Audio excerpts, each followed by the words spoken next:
All right. The conversation is being recorded.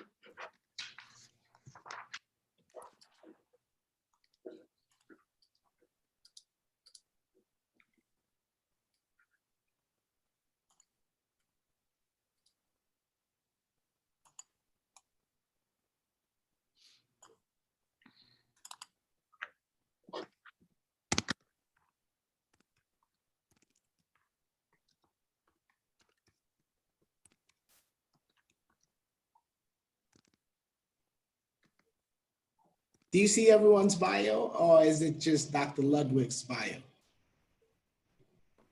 Nothing's showing up on my chat. Okay. Huh. Oh boy.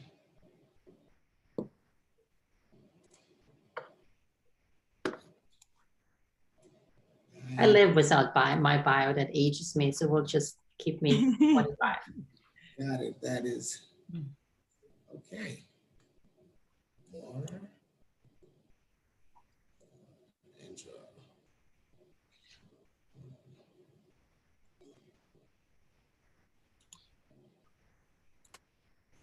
Go.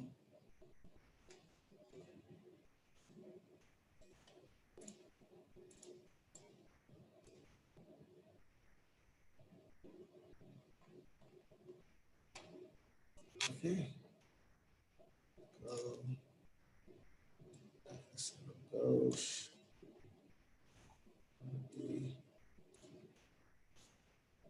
Paste.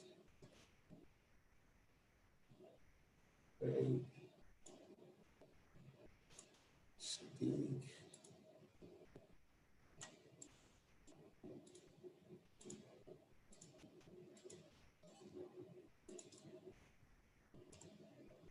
All right. We can start. All right. Well, hello, everyone. Good afternoon. This is Jan Martin, and I'm here to welcome you all to this very important conversation on feminism.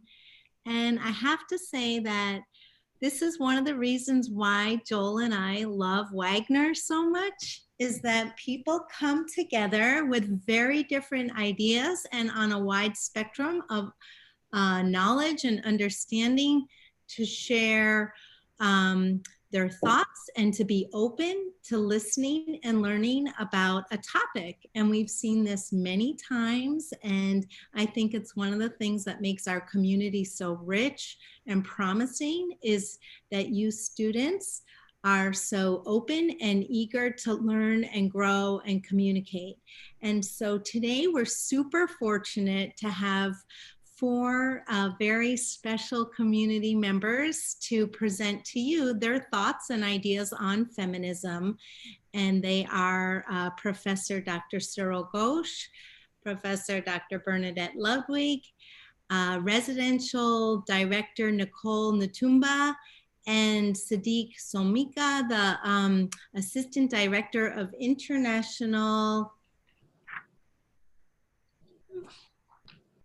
Intercultural Advancement, excuse me.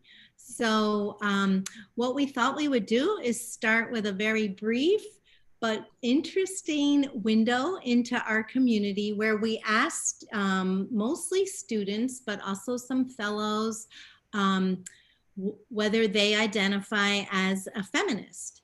And so we're going to share that with you now. Can you all see the screen? Yeah. Okay, let me turn the volume up.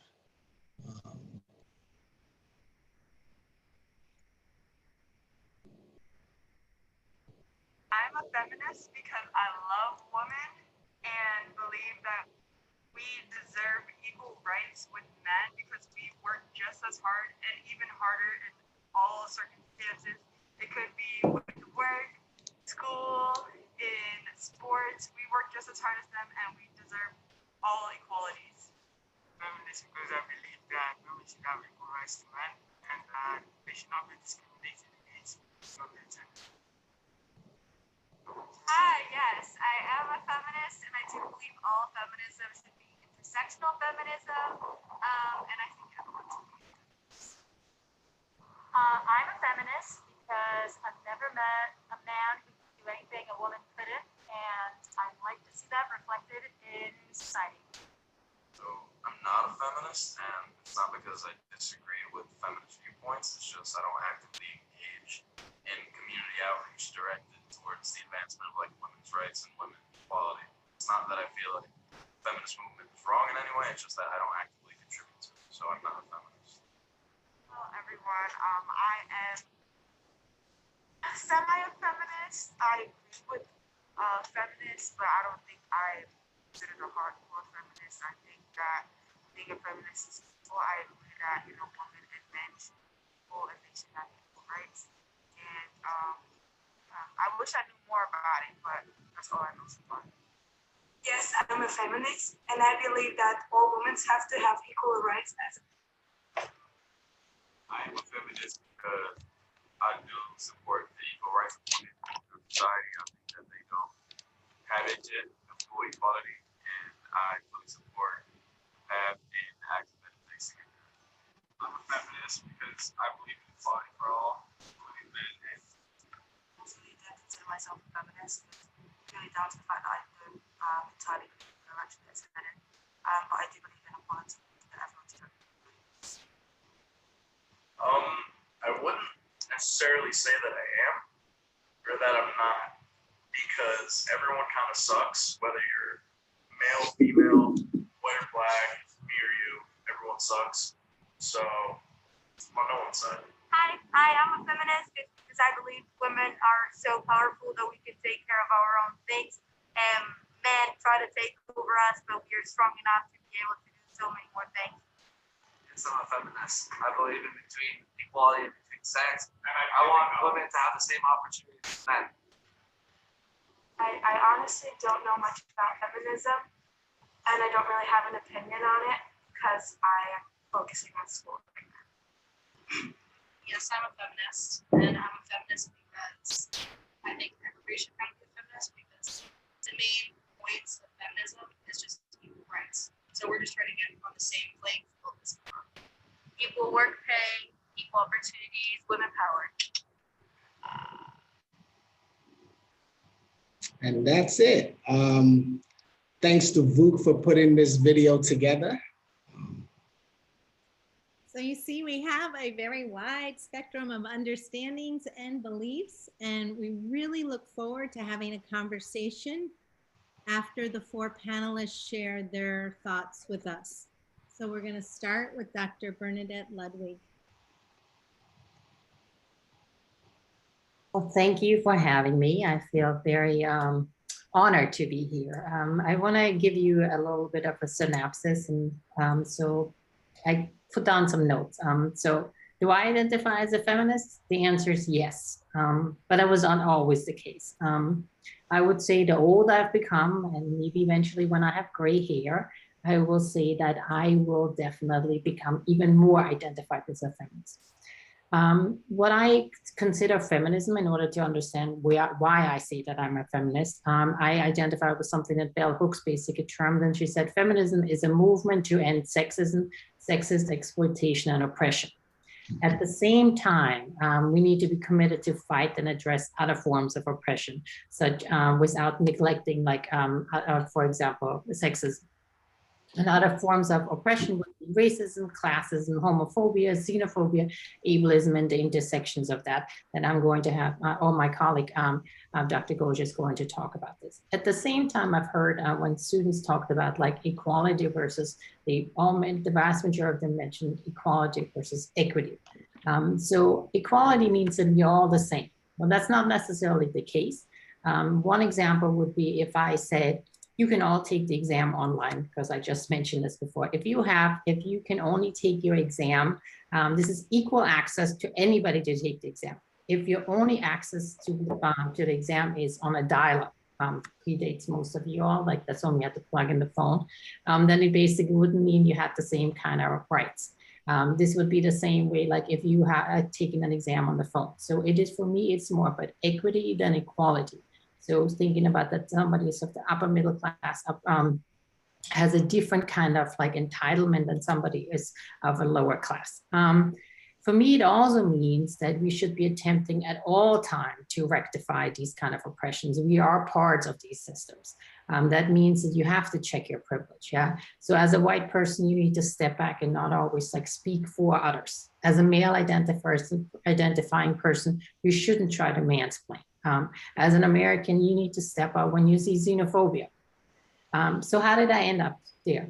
Well, one of my first encounters with the word feminism was when my younger brother called me a feminist, and he didn't say this in a very nice way. He cursed me, yeah? So like he was throwing this out in different kind of slurs, and I basically recognized this very beginning. I also, then when I moved to this country, I realized the gender norms are very, very different in this country.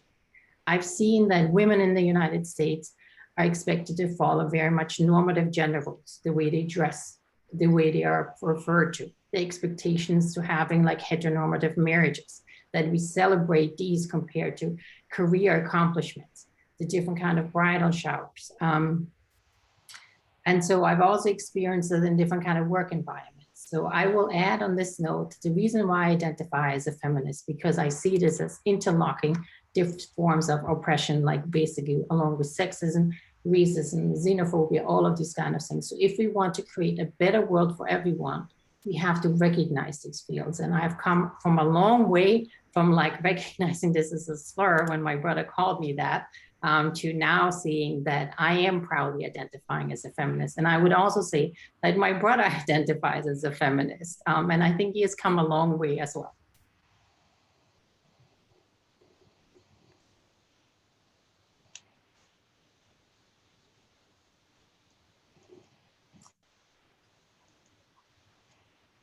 Sadiq, did you? Yes.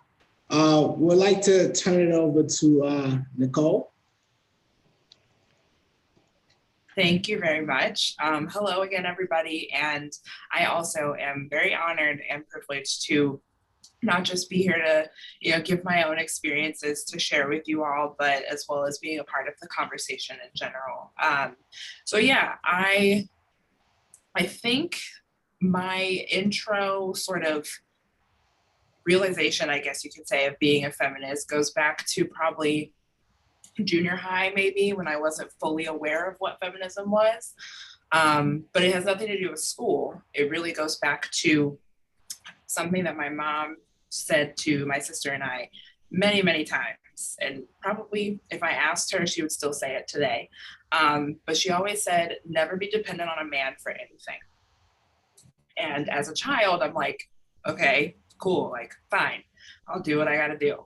But as I've gotten older, especially over the last probably 5 or 6 years, I've really taken that to head. I'm gonna do what I want, how I want, when I want, and nobody can tell me otherwise.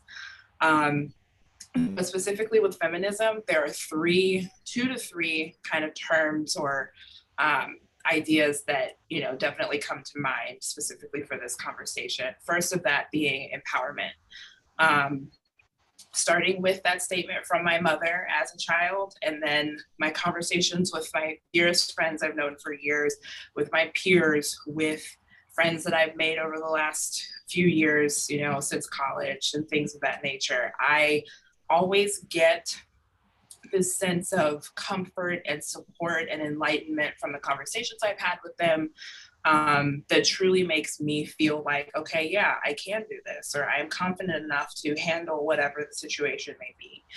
But aside from that, I think I've been incredibly fortunate over the last 10, maybe 12 years to have supervisors, either directly or indirectly, in every job that I've had that are women of color in some regard. And the amount of support that I have felt from them while working is unsurmountable and has truly shaped me into the professional that I am today. So between those 2 entities of my friends and family, but also at work, I always feel and have been fortunate enough to feel empowered in doing what I want and being successful in my own right and not worrying about other people, specifically men, interfering with my success as a person. But the second part of that too is representation. And I just touched on it a little bit, but seeing someone that looks like you, that has had similar experiences as you, that can relate to whatever you have gone through or could go through later, speaks volumes to how you're going to be successful in your role. Definitely for me professionally, that has truly impacted how I got here, while I'm here, and where I see myself going in the years to come. But then to also echo what Dr. Ludwig said, equity is incredibly important in all ways for anyone in the country and around the world. And so I think there's still plenty of conversation around that from the past up till today and years to come. And hopefully everyone can get on the same page. Thank you. Thank you so much. I guess I'll go and then I'll give Dr. Ghosh the last opportunity to speak. So for me, I come to this conversation very as a novice, but I believe that storytelling is a great tool for social change. So I will share my story of how I began to identify with the framework of feminism and my observation of those feminism that might be relevant to our ever-changing economic and cultural condition. I was born in a conventional family in Ghana. I came to the United States when I was 15 years old after my mother passed away. Growing up, I was a very shy and short kid. And by now, according to the American height standard, I am just above the average height of a man. So, but what I lacked in height was complemented by my athletic ability, which made it very easy for me to get along with guys growing up. But I was a very shy and sensitive kid. To cover up my sensitive nature for survival in the South Bronx, I joined the gang and I rolled with the Rolling 20s blood and actively participated in stupid sexist jokes with quote unquote, my friends. Despite being a gang member, I have always opposed toxic masculinity because of my own experience growing up. I was molested at the tender age of 8 years old by a boy who was a few years older than I was.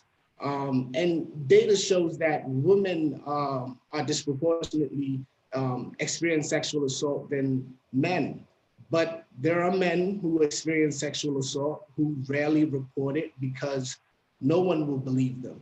So at the age of 16 and 17, while my male peers, mostly heterosexual, were embarking on their sexual conquest with girls, I focused mostly on developing, my muscle, my physical appearance, as well as my speed for football and track.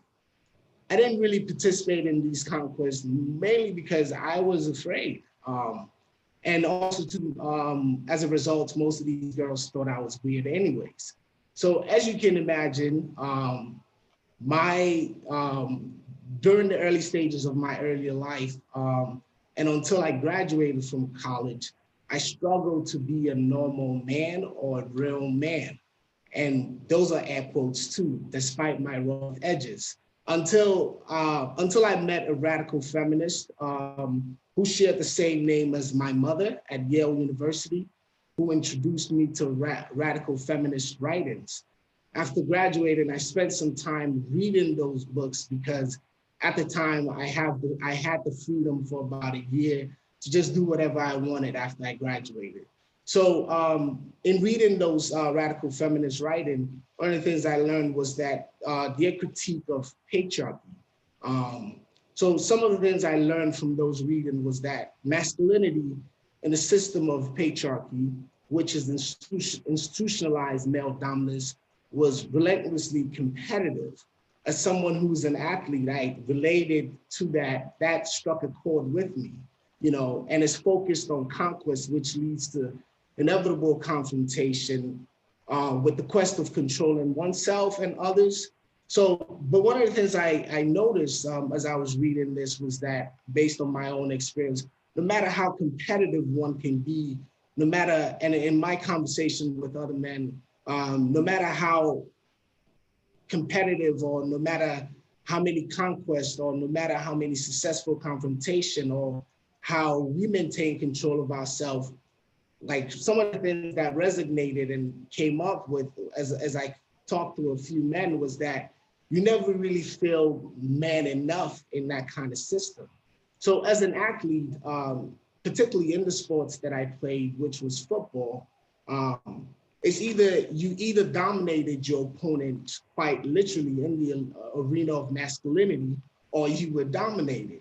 So one of the things, those readings actually helped me, and it led me to actually giving up being a real man, which turned out to be some of the best times of my life.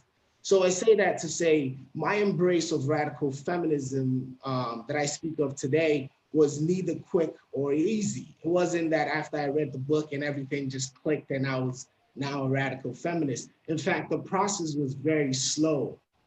So, you know, as I identified with this framework, it allowed me, when I started working at Wagner, to be able to, in the area of social justice and interculturalism and diversity, equity, and inclusion, was to be able to look at relationality and intersectionality of social justice struggle.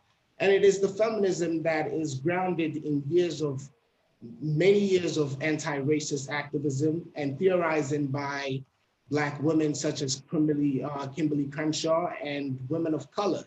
These women helped me understand that feminism that do not address racism will always misapprehend the meaning of gender equality. And it is, if gender equality is not linked to racial and economic equality, it will always relatively affect affluent women. So this feminism recognizes fluidity and multiplicity of gender awareness and expression. It is a feminism that, you know, as long as racism continues to organize our social and economic lives, educational system, prison system, housing accessibility, and job availability, gender equality will be elusive. And I want to share the perception that my friends have about feminism. And as I share this with you, their perspective is mostly misguided. Most of them believe that women love strong men who are constantly in control and will lead the family. And this perception is deeply rooted in the stereotype that women are weak and need protection from men. One of my good friends who's currently at Harvard Law School is what I call a down low feminist. Although he strongly believes in gender equality and equity, he will not openly identify as a feminist. So I guess to close, I submit to you all that feminism does not just benefit women, it benefits us all, and it helps us imagine a good life for everyone, regardless of race, gender, sexuality, and income. Thank you.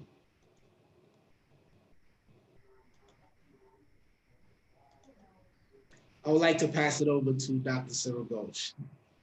Thanks, Sadiq, but it's hard to follow what you're saying. I mean, that was quite, I must say, thank you for telling us these things. I know I'm speaking for all of us when I say it's quite moving, actually. It couldn't have been easy for you to say those things, but just saying. Oh, let's see, I'll start the stopwatch because I have 5 minutes, right? Yes. Okay, so well, I first want to say thank you to a group of people, including Jan, Ali, Bernadette, Nicole, Des, Sadiq, and various other people who were part of the initial conversation. And I remember being like all reluctant about this and saying, oh, well, I don't know if I want to be on this panel. And I did have a burning desire to say one thing. And many of them said, oh, you need to do this, you need to say this. So I will say it. I want to devote the next few minutes to a discussion of only one thing, and that is this. So for several semesters, I've had students saying to me, using the word intersectionality and talking about intersectional feminism. And I think this is a good thing. But I have had one difficulty though. Once I've asked them to explain to me what it means, I've found that not every student is fully understanding the meaning of the phrase. So I want to use the next whatever 4 minutes I have as a teaching moment to make sure that we have a clear sense of what it actually means. So I want to use 2 words, and I want you to understand that the 2 words are kind of slightly different. One word is an overlap, okay?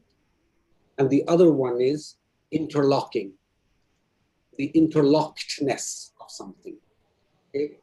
So when it was first talked about, I mean, Kimberly Crenshaw first writes about this, uses this term in a 1989 piece, I think, and then popularizes it in a 1991 piece, I think, in the Stanford Law Review. That one, excuse me, called Mapping the Margins, is the most important canonical piece that talks about this. Now, one of the things she wants to say is that when you're a Black woman, okay, and it doesn't have to be Black women only, it can be any intersection of identities. When you find yourself on the intersection of 2 identities or 3, it's very hard to prove discrimination.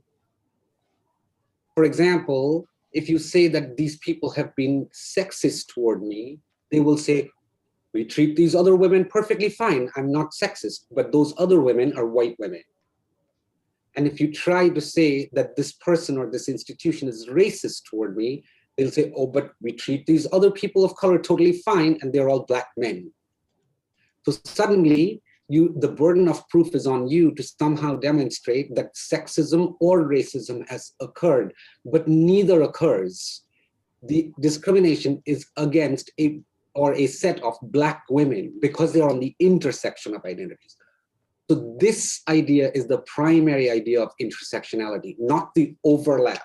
And the overlap idea is a secondary meaning. It's a very important meaning, 100%, but it's not the basic idea. So most of my students, it appears to me, think of intersectionality as overlapping oppressions of race and class and gender and sexuality and immigration status and health and ability and ethnicity and religion and so on. I can go on, right? So this is not about that. I mean, it is about that and it isn't. I want everyone in this room to understand, if you don't already know this, that intersectionality means you're at the crossroads of something. You have an interlocking set of oppressions. That's what I want to say. But other than that, I mean, there's many other things to say. I mean, I don't even know where I would start. One last thing. I personally find Iris Marion Young's understanding of feminine or the women as a series or seriality very, very useful. So if you don't already know about this, you should look up the idea of seriality. It sort of circumvents the idea it doesn't flatten the subjectivities of all women on the planet, like women from the global south and the women from the global north, affluent, immigration status. It actually says there is a common root oppression that women are subjected to. And I feel terrible because Professor Moina, who's in the room, she's the real champion of this. I mean, I've learned a great deal about feminism from her. So at some point, Pat, we would like to hear from you too. But I will stop talking, believe it or not. Thank you.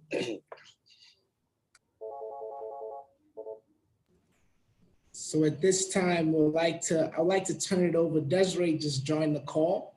So she's going to facilitate the Q&A and close the conversation.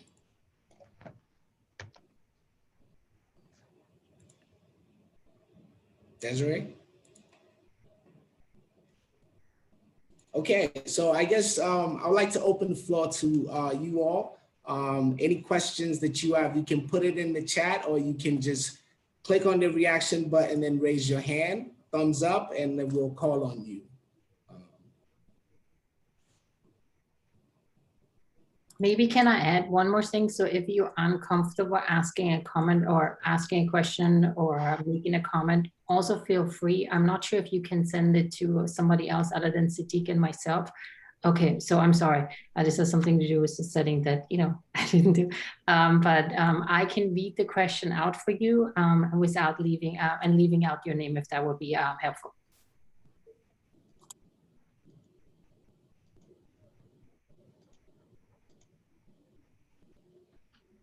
Go ahead, Dr. Ghost.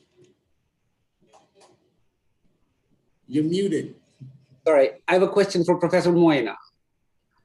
Professor Moina, would you, I would like to hear your thoughts on this conversation that we're having today about feminism. Our students are saying, oh, I don't know if I'm a feminist because I don't know enough about the subject, or somebody saying, I don't think I am, and then offering a reason, and others saying, for sure I am.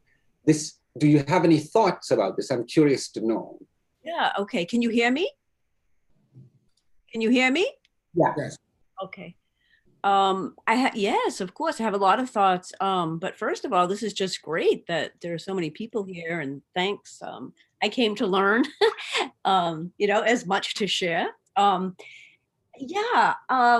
know, there have been some studies done that when the word isn't used, but the ideas that actually support the historical struggle and the core principles, that people are far more likely, men and women, to say they support essentially what, you know, the basic principles call for, which I would say coalesce around, I mean, broadly construed, the struggle for equality. It was notable that a lot of the students did focus on equality.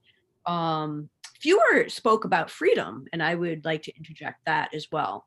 That I think the you know, if we look at the historical struggles and a lot of the theorization around it, it's largely about the struggle for greater freedom, which of course presupposes that there's some oppression, you know, inherited institutional. So your question is to respond to the student responses. Yeah, I thought it was great. I mean, most people are saying they identify or support feminism. Even the ones who were quivering were like, well, I don't identify that way, but I'm all for it, you know? And I think that probably wasn't the case as little as 3 years ago. So I'm very encouraged by this. I think we're in a real renaissance, and it's global. And so I take great inspiration from that observation. Yeah, I think we're in an amazing moment in a lot of ways. And, you know, why was feminism so difficult for some of our students, I think, previously to embrace? And, you know, it's had many, many years of being maligned, you know, in some of the major airwaves and institutions. But yeah, I take great comfort from young activists today and the students here on campus. Yeah. So those are just some thoughts, but I really want to hear from the students and others too. Yeah, me too. Thank you. Can I just, Allie, I know I see your hand up. I just want to say I have a student question here. I just go for that first. I have a thought if there isn't, but I'd love to hear from the students first too. So yeah, come to me whenever. That's fine. Thank you. Okay, so student said I was supposed to surprise everyone whether I'm going to mention their name or not. So here it is. A sociology major and gender studies minor has a question. Do you think that over time the term feminist has lost its initial meaning over the course of the feminist movement?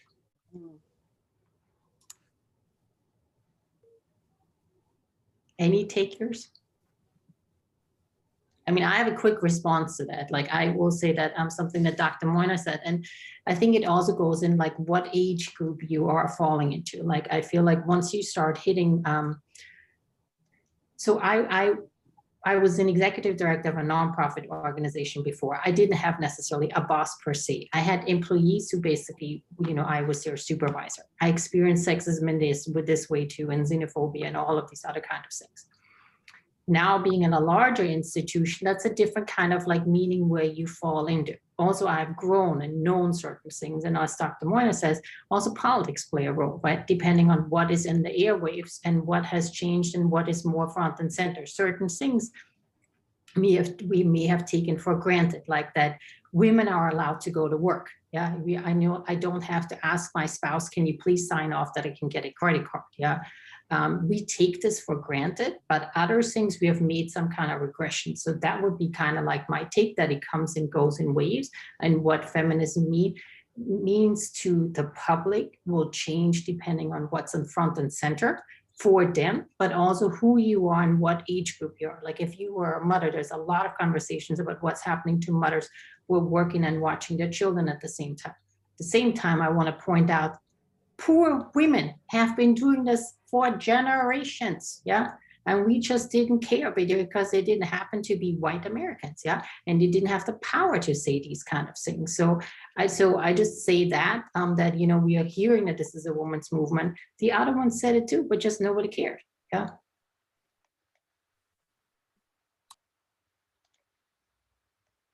Dr. Ghosh? So I have a couple things to add to what Bernadette is saying. I think that everything depends. So I don't think we can make a sweeping statement about like, has feminism changed from when to when? Are we talking about first wave feminists? Like in the beginning, it was about suffrage, like voting rights. Like, you know, has it changed from then? Yes, for sure it has. I do think there are two things. So I will speak about only feminism as it pertains to a demographic like ours, like for college educated people in the US. In that context, feminism has changed, I think, in two very dramatic ways. And one of them is that nobody does not understand that feminism cannot just be white feminism, right? I think there's a general understanding that, you know, race and class intersect with this. So that's a major change. Like everyone has a basic familiarity with this sort of, you know, like even if phrases are used in a white savior complex, like there's resonance, people get it like immediately, like there's been enough work done on this. And the other major way it's changed is thinking about what does it mean to be a woman? Like, I mean, what is a woman? What is there an eternal woman? And I think the trans rights folks have like completely changed the landscape of what it means to be inclusive. What are the contours? How do we think about feminism? What is an essentialism? What is not essentialism? What is strategic essentialism? How do you, and I can go on, but I'll stop.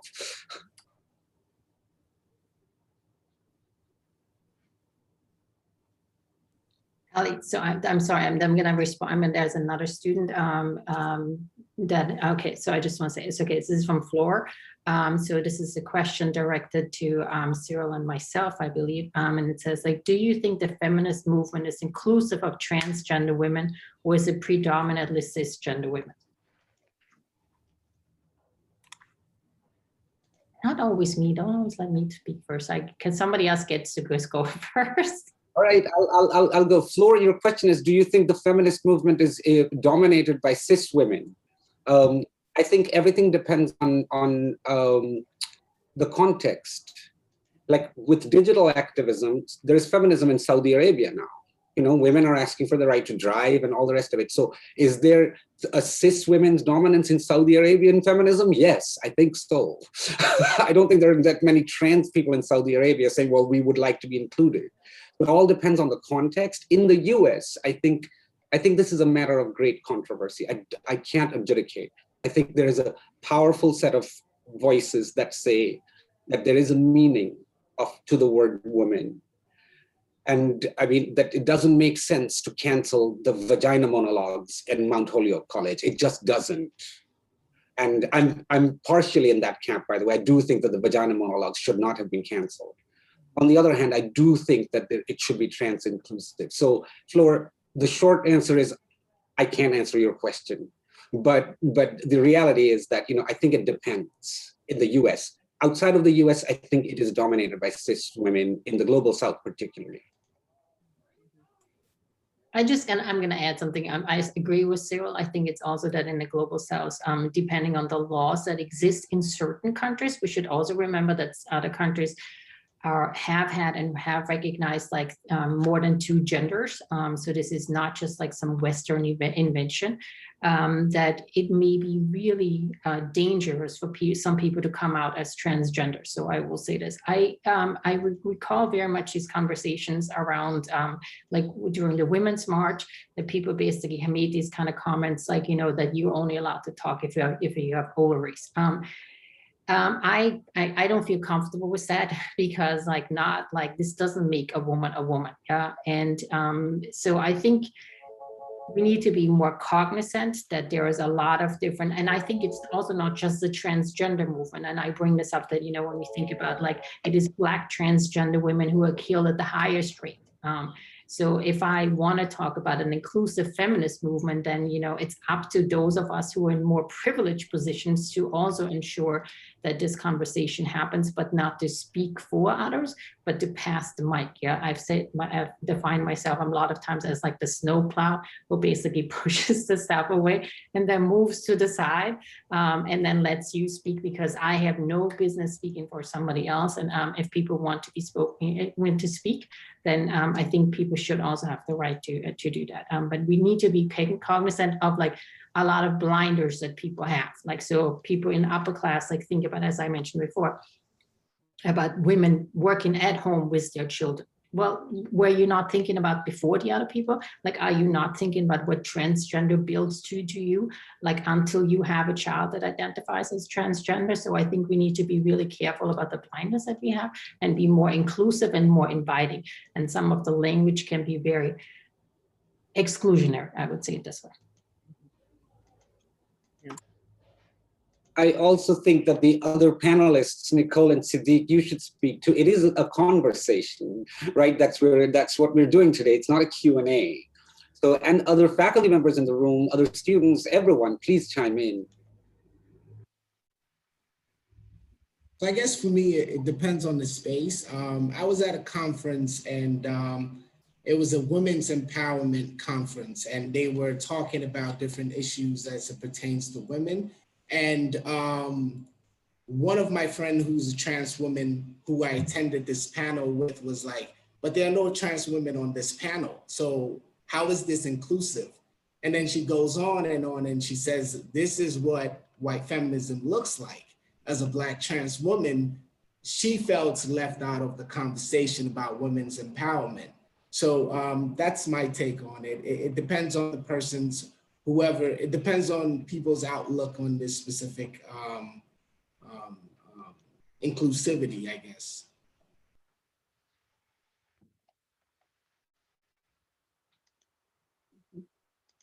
But can I add something to what Siddiq just said? Because I think it needs to go beyond tokenism. Yeah, that's okay. Now, of course, the car comes, sorry.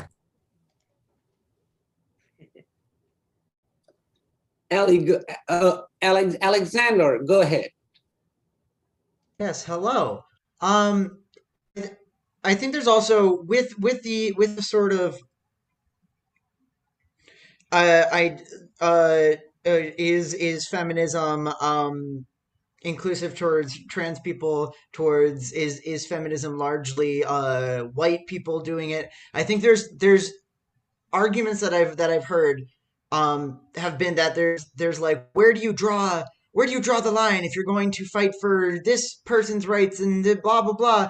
And the answer, of course, is just you don't draw the line. That's the whole thing. You just keep going, because oppression of anyone is intolerable. So it's like, if you're in a situation where you recognize trans people are being excluded, you have to actively work to have trans people be not excluded. And if you're in a position where you recognize racism occurring, or xenophobia towards religious minorities, it's just because we just talked about intersectionality. They overlap and they happen together because people are complicated. People don't exist in boxes, and so there is no line to be drawn until there's no oppression. which isn't gonna happen tomorrow, so you just have to keep doing it. It's just the thing. That's the point of it being an ongoing battle, is that you have to continue the work towards the ideal of true equity and equality between people. Alexander, I'm 101% in agreement about the line, but I just want to also flag for you that it is a question that institutions deal with. Institutions like historically Black colleges and universities, institutions like women's colleges, do they draw the line? And if they don't draw the line, are they a women's college? I mean, I'm just saying that there is something to think about in those situations. So just flagging it, like, you know, as you do more research on it, you'll see the pitfalls of saying that a line shouldn't be drawn. I agree, actually, believe it or not. But yeah, all right. We have another question from a student, Dr. Ludwig. Kata raised her hand too, so I'll read it after Kata. Okay, cool. Thank you. So I just wanted to like follow up with what Alexander was saying, because I definitely agree with him. I think that honestly, I kind of started a conversation on social media a couple of days ago about like what is a feminist and like what makes a feminist. So I just wanted to say that like there are a lot of issues regarding like different women's rights, like how they're oppressed, that a lot of people are unaware of.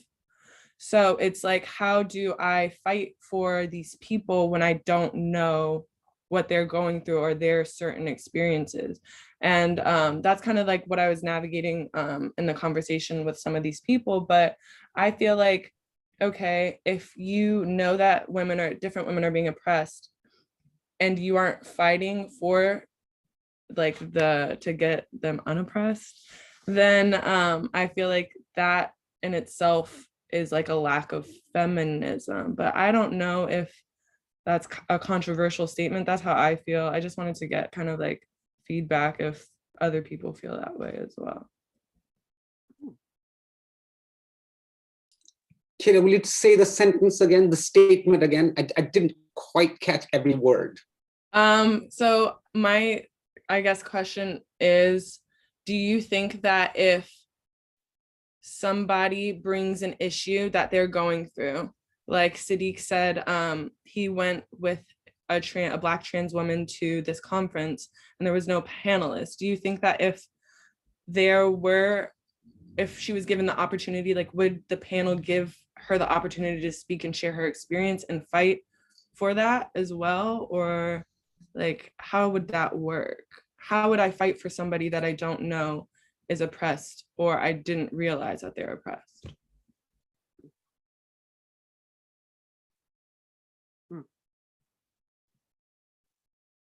And to follow that up, if I don't know that they're oppressed, does that make me, if I don't know how to help them, does that not make me a feminist? Oh, okay, I'm dying to say something. First of all, you don't have to feel bad about not having an encyclopedic knowledge about all forms of oppression. It's kind of perfectly fine. Okay, we cannot be like, okay, individual agents of change that will change every form of oppression. It's perfectly fine. Second, I don't think you should feel bad if you can mark the oppression but don't quite know how to work toward eradicating it. It's okay. We're doing our best. Okay, so stop feeling guilty about this, I think would be my first advice. The second thing is this business of this one person saying, well, I don't see any trans women of color on this panel. This is actually a larger political question. If you don't have women in Congress, is that bad? Well, there's a divide in the political science literature about this. Like, should members of Congress look like us? As in, should there be sociological representation? Or should there be agency representation? Someone who doesn't look like me, can they actually represent me? And the scholarship is divided on this. And there are powerful arguments on both sides. The one side that says the members of Congress should look like me, those people actually want majority minority districts. They want, if it's an overwhelmingly Black or Latinx district, they want a Black or Latinx member of Congress to represent them, not like a white guy. So there's a huge divide on this question. So there's no one final answer on this. And the other thing is, always think of this, like I don't know that you have to fully understand a person's experiences before you say, I actually want to help.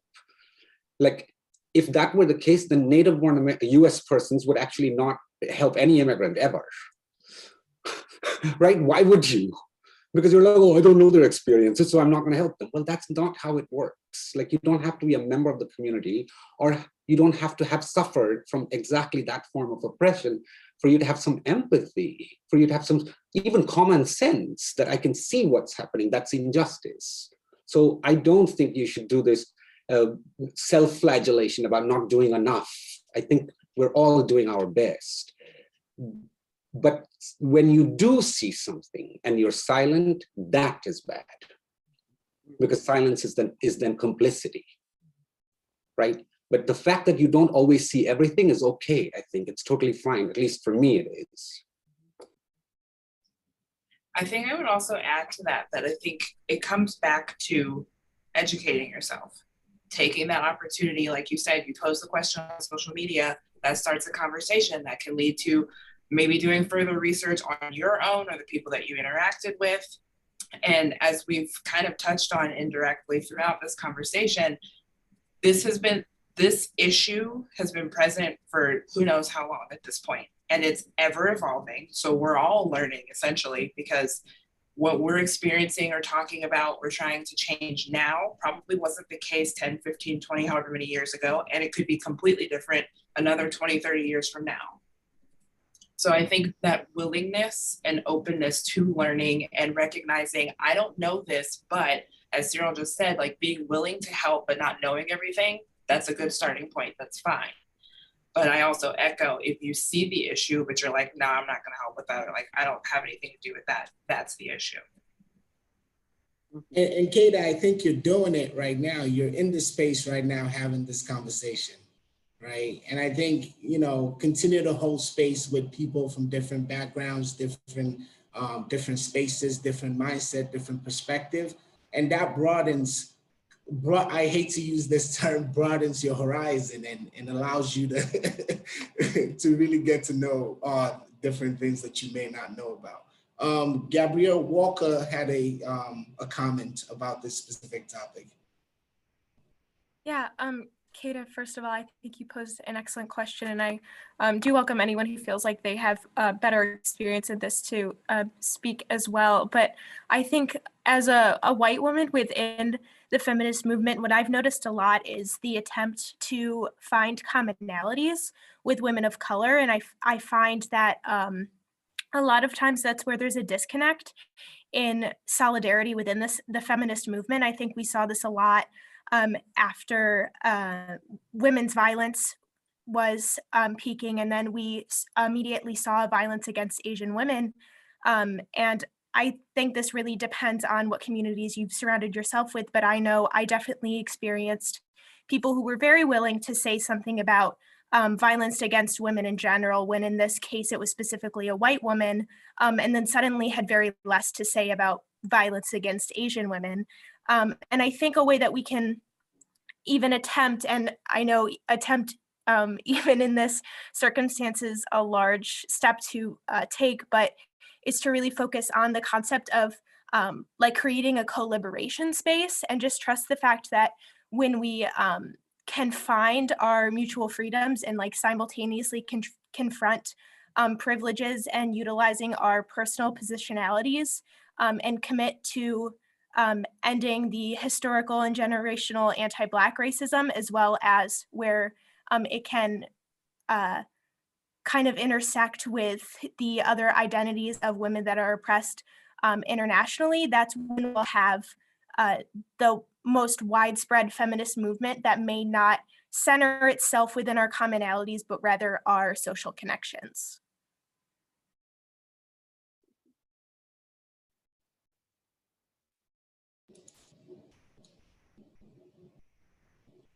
So Ali, you had a question we have two more student questions, but I wanted to turn it over to you to say what you had. Either way, probably their questions should get priority. I'm fine to kind of hold on if we need to, if, you know, mine isn't, I think we've kind of touched on some of the aspects of it in the course of the conversation. So I'd say let's go to their questions. Okay, so I'm going to read the questions. The one other thing I wanted to add is to maybe also question the word a little bit, help. Because help means that the person doesn't have agency. And so I'm a little bit hesitant in terms of like using that term. And then I also want, so we all have blind spots, but please don't make the person who is oppressed to be your educator. And I know, Kate, this is not something that you meant. So I do not want to be like somebody turning to me like, what does it mean to be an immigrant woman? Like, I do not, please read a book, yeah, or educate yourself.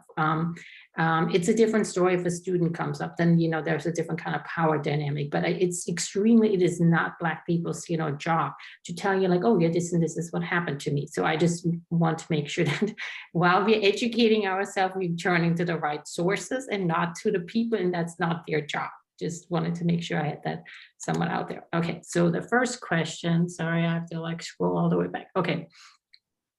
I was just wondering how the panelists feel about the media's portrayal of feminism. I see a lot of critiques of feminists as radicals or uncontrollable in their acts. And I was just wondering how they feel about that and how they define radical feminism in general. This is from Alyssa. Should I raise a second question at the same time?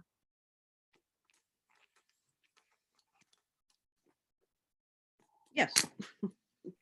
Okay, second question is like, this is from Bethany, and she is a senior, and she is asking, I'm sorry, actually, I should not infer that Bethany, so okay, Bethany is asking, so I should not infer the pronouns. Sorry, see, still learning. Yeah, that's why I try to put it in the back of my name. Okay, Bethany is asking whether and what are some of the strategies we can take on to confront people who condemn feminism or misunderstand it.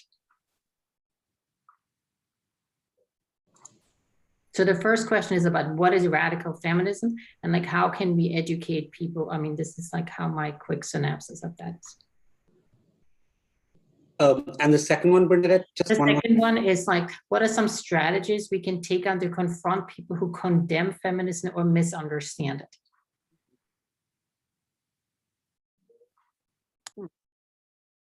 Who wants to go first? You can take it. Sorry, Sadiq, what did you say? I said you can take the question and then we'll pass it down. Okay, so I have a few things. I can't speak to them. Actually, wait a minute, Cyril, I'm adding one more thing. So to radical feminism or feminist, I'm going to also add feminazi because Robin, who goes by she, just asked that question. So radical feminism or feminazi. So maybe we can ask that. And how can we educate people that these are not the terms we're talking about?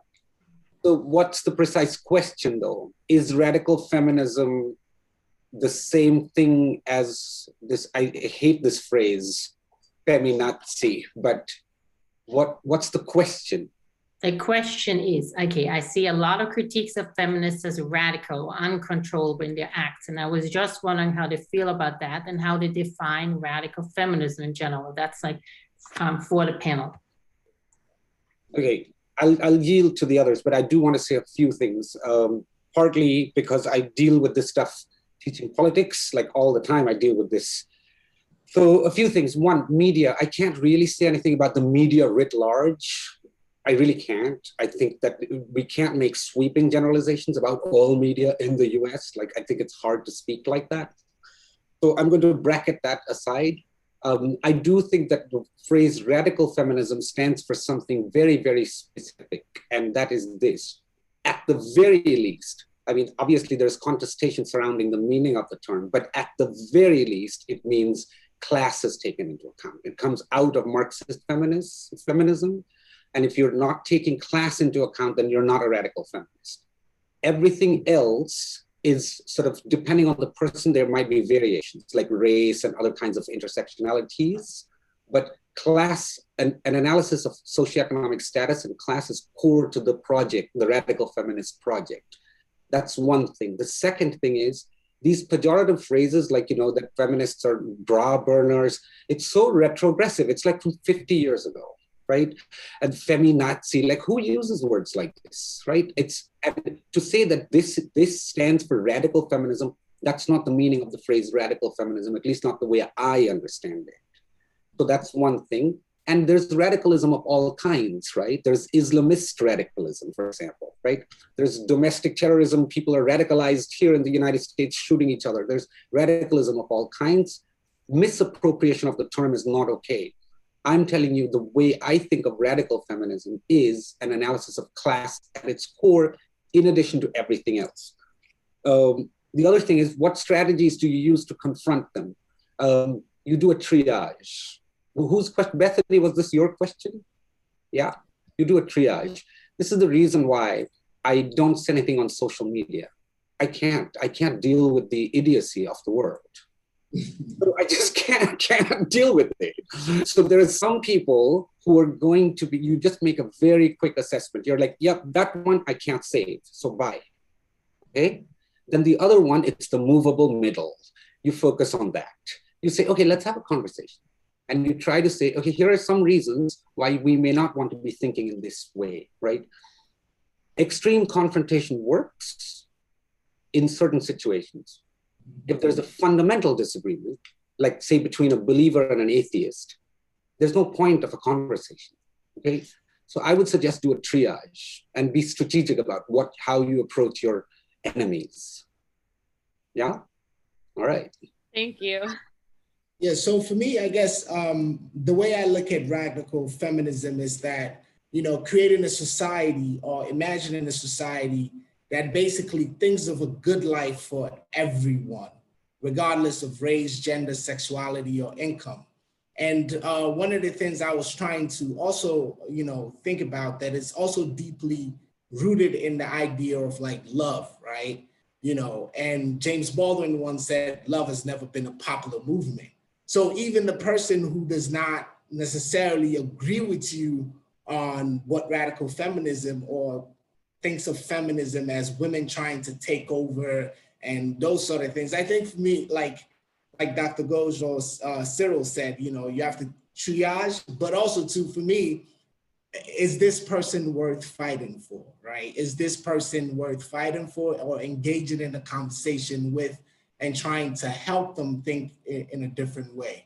So for me, I think about the people close to me, and if they have those ideas, we engage in like back and forth discourse, and I encourage it because that's the only way we learn from each other in an honest conversation. And I always ask the question, why? Why do you think this way? Tell me why. Tell me more. I need to know more and where you're coming from, because I honestly, personally do not believe this. So could you tell me more?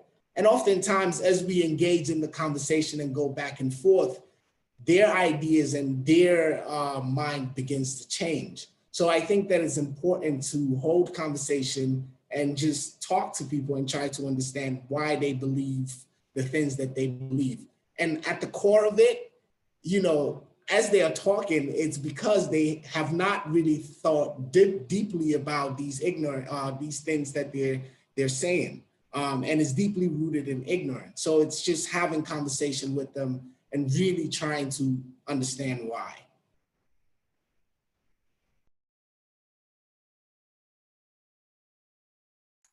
Allie, do you want to ask your question? I really feel bad that I silenced Oh, you. no, that's fine. I love hearing from the students, and, those who are in my class get to hear from me on a fairly regular basis. I guess I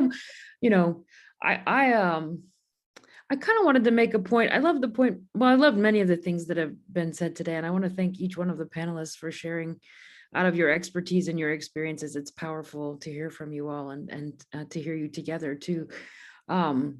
I was thinking about the point Professor Moyna made about how feminism has been very maligned. And I actually think that my own feminism was forged in a household where I heard conservative talk radio people calling feminists feminazis from my very early days. And I actually think that's what turned me into a feminist, because I remember even being very little and being kind of angry about that, and just feeling like that there was no effort behind that to even understand you know, that people wanted equal pay for equal work, or you know, that they wanted representation in democratic systems or systems that purported to be democratic.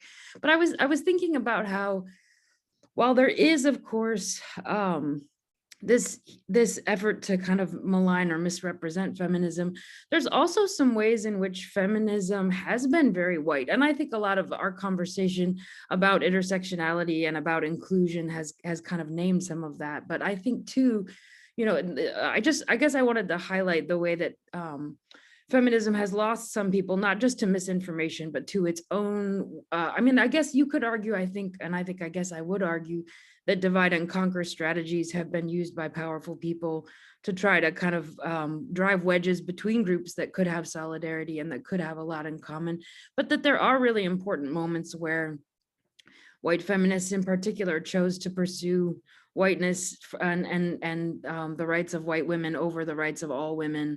And so, you know, I think that that's something that's really worth thinking through too. I recently was learning about Ida B. Wells, you know, and I think we've talked about this a lot with the 19th Amendment and the 100th anniversary of that we celebrated recently. And just like the way that kind of like, hooray, 100 years of votes for women, it really wasn't that way, right? And when Ida B. Wells tried to march with the Illinois delegates in the women's parade, they tried to make her march at the very end of the parade.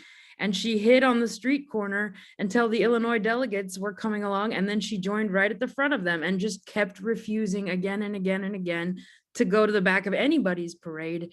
And it's people like that, I think, that move things forward and that kind of teach me about courage, but also about, you know, resisting the moves to kind of succumb to divide and conquer. I mean, and I don't mean to make it sound like that's completely just external forces working on women. I think we all have to unlearn racism, and that's a process. So I guess I just wanted to kind of highlight. In some ways, it can be a drag to talk about the kind of failures of the feminist movement because of how maligned it can be, and yet I think it's important if we want to kind of help feminism be better. This is the same way I feel about the United States, you know, like we have to talk about its problems if we're ever going to help it be what it has often said it was. So I guess those were some of the things I was going to mention.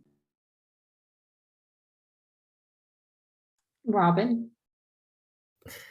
Hi, sorry. I don't mean to like go back a topic, but I remembered that I brought up the term feminazi because I actually I hadn't really heard it like most of my life, and I think I was like a freshman or sophomore in high school. And like it was interesting, like somebody said like who even says that anymore, but it was like fairly recently because that was like 4 or 5 years ago. And someone's like, oh, what English teacher do you have? And I'm like, oh, like this woman. And they're like, oh my god, I've heard that she's such a feminazi. And I'm like, what does that even mean?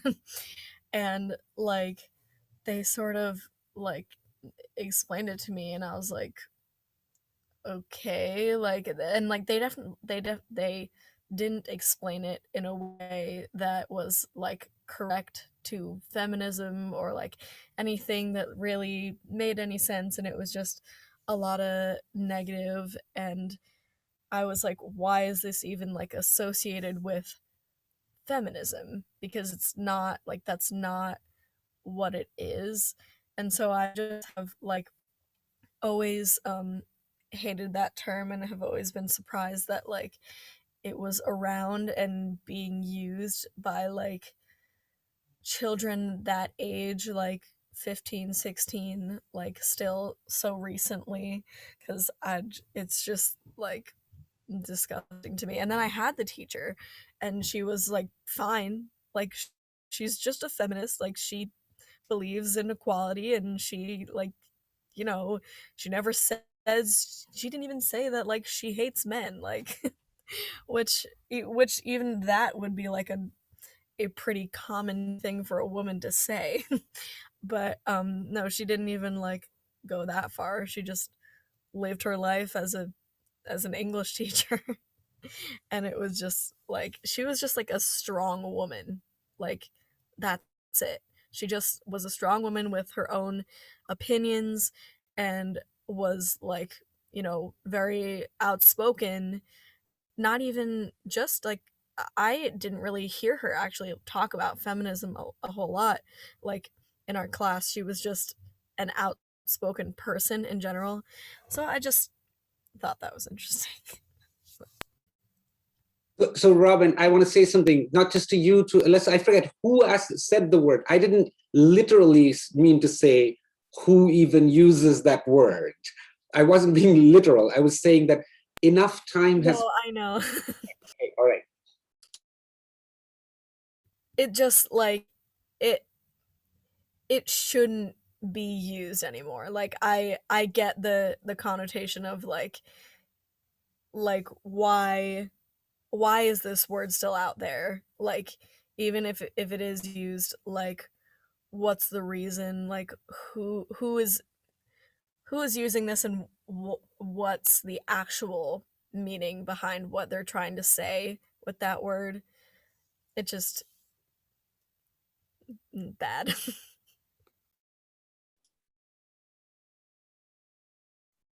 I can see Alexander. Do you have your hand up?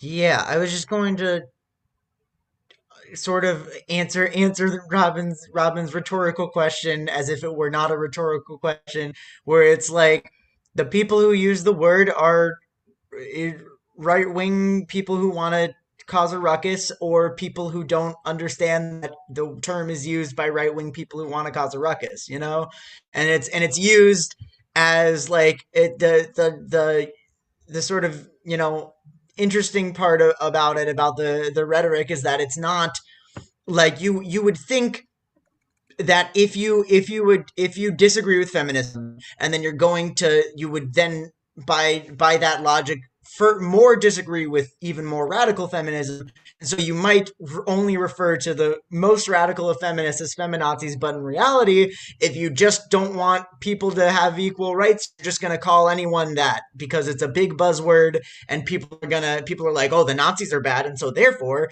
feminism must be bad, if people don't have enough critical thought to think about it otherwise. So and of course, and that even people who wouldn't believe that, if they just don't have the conviction to look it up, which is not like necessary. If you've never heard the thing that, you know, if you've never had the motivation to look it up, you wouldn't know. And it's not necessarily that you're a bad person if you've heard that word used and you're like, yeah, that's a word I'm gonna say now. So it's a form of right-wing propaganda to put down feminists. Or intelligent women who ask the right questions, right? So I think part of it, just thinking about just within some of the people that I know who have used that word, is oftentimes they are afraid to engage with a woman who actually knows what she's talking about and who does not conform to the stereotypical norms of women, right? To be meek and all those things, who actually speak up. So it's like men who do not have a strong foundation in who they are, to be able to engage in a thoughtful conversation with a woman. So that's some of the observations that I've seen. I want to add something. I think we should also make sure that, you know, feminism is something that has, I think Pat Moore said this before, that feminism also addresses equity and equality among other kinds of genders. So thinking about, like, and I'm coming back to my brother, basically he used to complain about that, you know, where I'm from, basically men have to serve in the military. They either have to serve in the military for a year, or they have to, they do some kind of like social justice service, yeah? And so he used to complain all the time that I have to do all of these kind of things and you don't have to do it, you know? And my response to this was always, okay, sign on to the bandwagon. Obviously, this is when he was still young and dumb. Now he has learned from it a lot more. This is when he used to still call me these terms. But if we believe in equity and equality around it, then we basically should think about like what norms and why are we doing certain kind of things. Yeah. But also I wanted to add one more thing. It's more than like men and women. We have other gender identities that also need to be part of the conversation. I would add this, and but I also would like to hear a little more from Jan Martin, if I can turn this over to you for a second.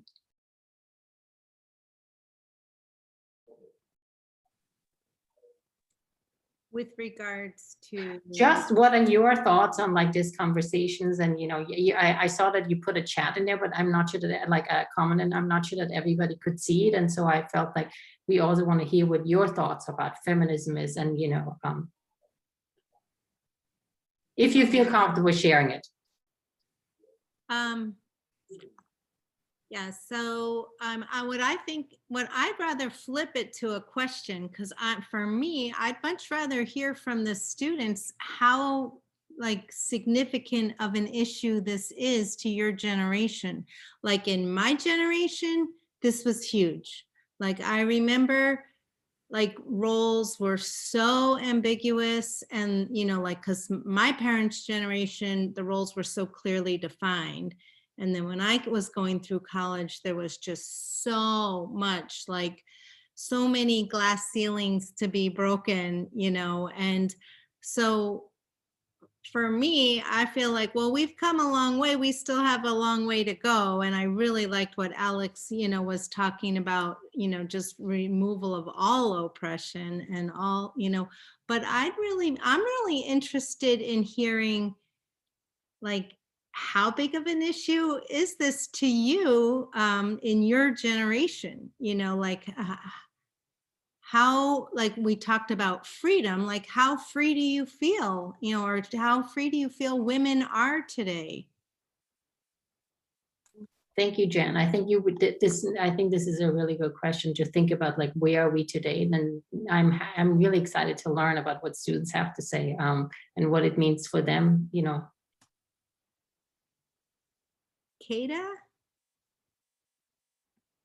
Yeah, that's how you pronounce it. Hi. So I think that honestly, for me, racism plays a bigger role in my life than feminism. Not saying that like feminism doesn't matter to me, because that's not at all, but I am more concerned with issues regarding my race than issues regarding my gender and how I identify at this time, because I think of all the events that have gone on within the last year or two regarding like the Black Lives Matter movement and everything. So it's like I have to constantly worry about all of my other family members. But I think that we're going in the right direction.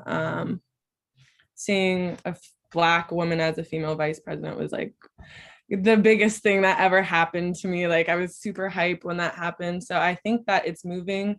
If I have kids and I have little girls one day, I feel like they're going to be safe as a, actually, let me retract that.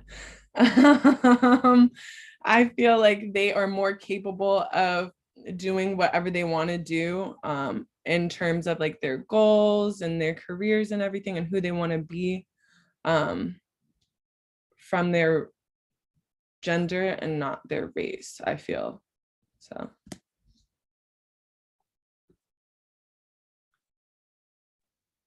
Thank you. Thank you for sharing that. Does anyone else, any other students have anything to contribute?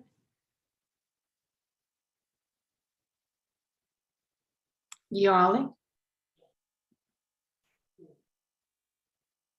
Yeah, I have more experiences like pertaining to my culture. As a Hispanic and as a Mexican, my parents both come from very small towns in Mexico. And for them, radical feminism is like something that's normal here in the US. For example, growing up, I went to mainly predominated white schools, and I always wanted to be able to go sleep over with my friends at their house. Something as simple as that. And they would be like, no, you can't do that. You're a girl, you know what happened to you?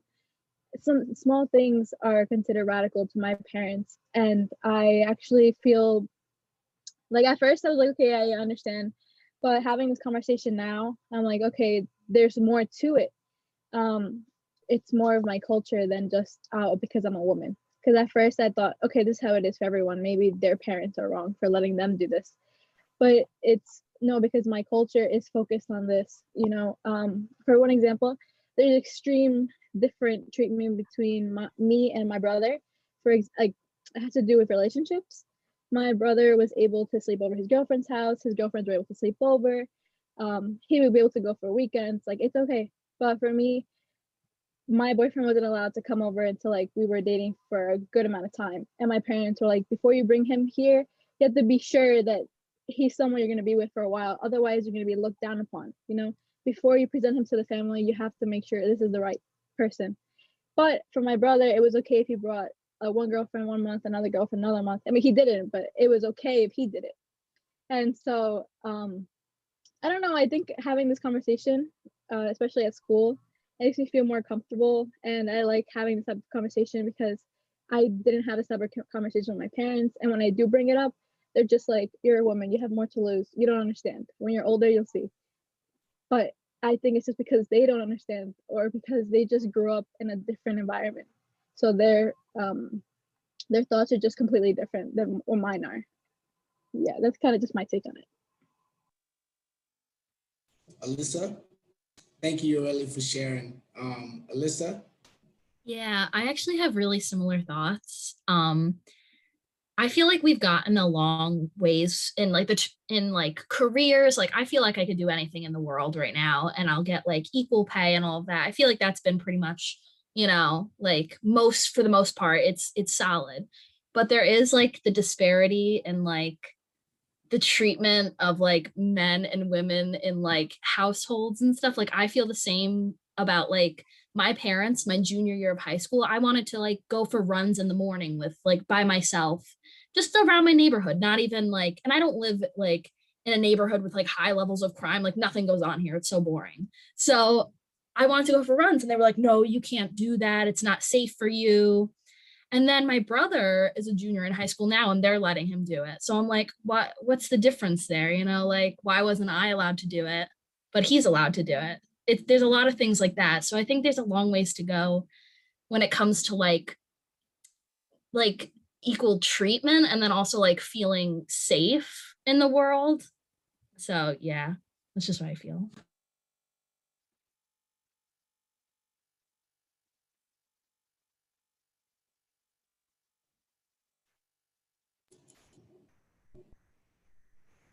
I think this conversation has been so great. We went over, I think, 40 minutes over the time that we assigned for this conversation. And so I just really wanted to open the floor to anyone to pretty much, to just in thinking about closing out the conversation, the energy in this conversation has been very positive. And so I really wanted to open the floor to anyone, any last thoughts before we close out the conversation.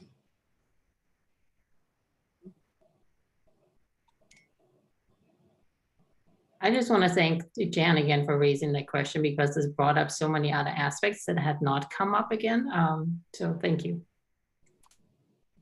Of course, I just want to really applaud everyone. I mean, I wrote it in the chat, but it really does like warm my heart and provide so much encouragement to see you come together to have this conversation, to be so caring and thoughtful around this issue. And then I would just add, on Zoom, it's even more difficult. Like, I think it's really impressive that you put your thoughts and your hearts out there on the computer, as opposed to in a classroom setting or in some other community setting. So thank you.